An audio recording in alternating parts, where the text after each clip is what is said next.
કૃષ્ણ બધાને. તો રોજ અને સાંજની રસોઈમાં રીંગણનું શાક બનાવવાનું છે અને રોટલી. તો આપણે રોટલી બનાવી લઈએ. બસ કંઈ બાકી છે રોટલી વણવાની.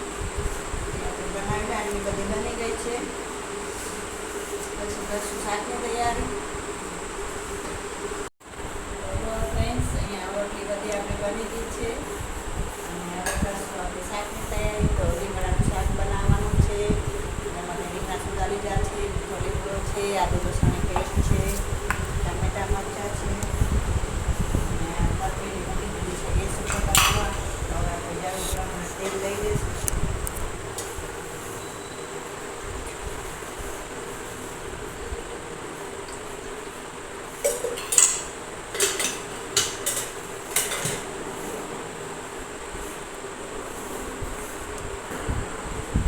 તેલ તપી ગયું છે. હવે રાઈ, જીરું, મેથીના દાણા અને મરી નાખીશું આપણે. ઢાંકી દઈશું.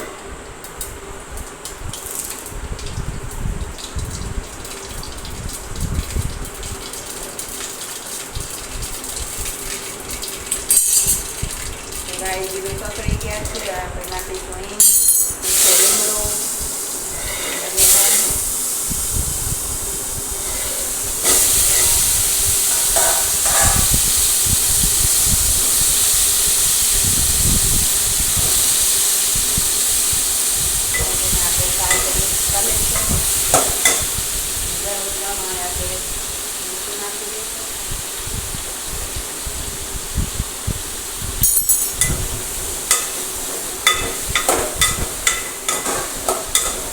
બરાબર હલાવી અને સીજવા દઈશું. ઢાંકી દઈશું ઉપર ડીશ આપણે.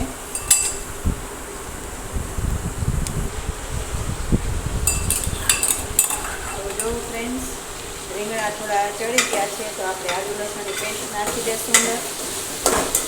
તેને પણ સાંતળી લઈએ બરાબર રીતે કરીને. આદુ અને લસણની પેસ્ટ બરાબર તેલમાં સાંતળાઈ જાય અને વળી પાછું આપણે તેને ઢાંકી દઈશું.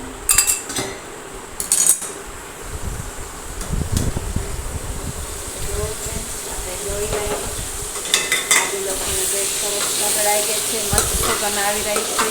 જો હવે આપણે લીલા મરચાં અને ટામેટાં છે સુધારેલા તે નાખી દઈશું. ટામેટાં બહુ મોંઘા છે એટલે હવે થોડાક નાખશું અત્યારે. અને રીંગણ પણ 80 રૂપિયા કિલો છે. બકાલા થઈ ગયા છે બધું શાકભાજી મોંઘું વરસાદના કારણે. તો ફ્રેન્ડ્સ, રસોઈને આપણે ઢાંકી દઈશું થોડી વાર માટે. ટમેટા પણ સારી રીતે ચડી ગયા છે. તો હવે આપણે મસાલા નાખી દઈશું.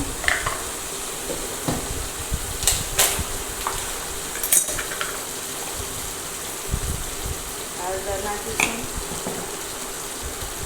ધાણા જીરું પાવડર, લાલ મરચું પાવડર જરૂર પ્રમાણે. એને પણ આપણે બરાબર મિક્સ કરી લઈશું.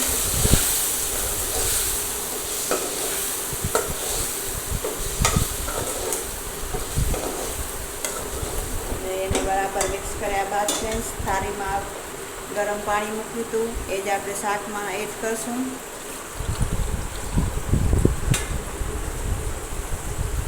નાખી દઈશું.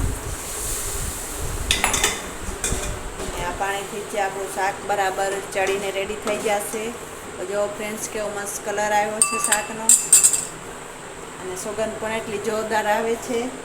તો હવે આપણે ઢાંકી દઈશું થોડી વાર માટે. બસ થોડી વારમાં આપણું શાક બનીને તૈયાર થઈ જશે.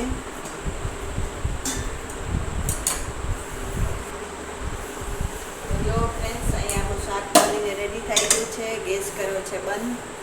એવું જોરદાર શાક બન્યું છે ફ્રેન્ડ્સ. તો આજની આપણી રસોઈ, સાંજની રસોઈમાં રીંગણનું શાક અને